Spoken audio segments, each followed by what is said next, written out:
Chez La Fontaine, comme chez son inspirateur Ésope, l'univers est peuplé d'animaux qui réfléchissent et qui parlent.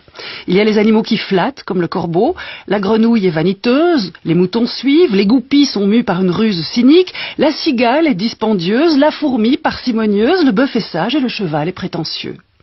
Pour attirer notre attention sur les vertus de la patience et de la longue vue contre les préjugés, une fable fabuleuse de La Fontaine nous enseigne l'art nécessaire de considérer le temps. Cette fable, c'est celle du lion et du rat. Vous vous souvenez?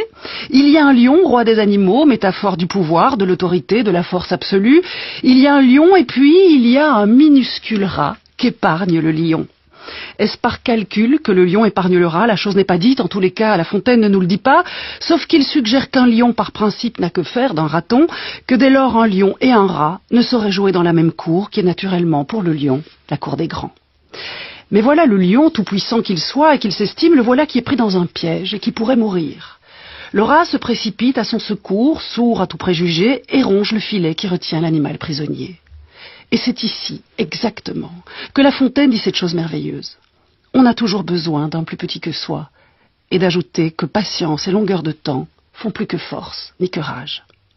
C'est comme s'il nous rappelait La Fontaine que le petit et le grand n'existaient que l'un par l'autre, que leur salut réside dans leur complémentaire coexistence et qu'aussi il était sage de toujours porter son regard au loin, d'anticiper et d'être juste, et juste capable d'attendre, et peu importe la longueur du temps.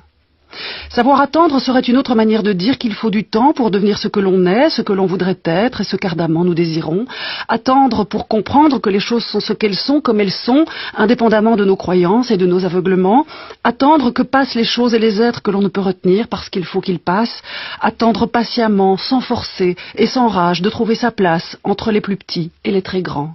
Attendre pour reconnaître au fil du temps qui sont les autres, qui sont ceux qui nous aident, qui nous aiment et que nous aimons vraiment, et à quel moment peut-être, ils nous ont sauvé la vie.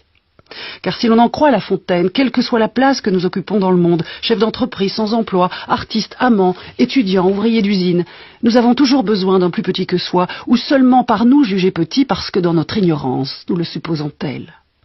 Mais qui est petit? Et par rapport à qui? Et selon quel étalon? C'est vrai, au fond, au-delà de leur apparence, qu'est-ce qu'être véritablement grand? Qui est le lion? Et à quoi pense le rat? Et vous? Qu'en pensez-vous?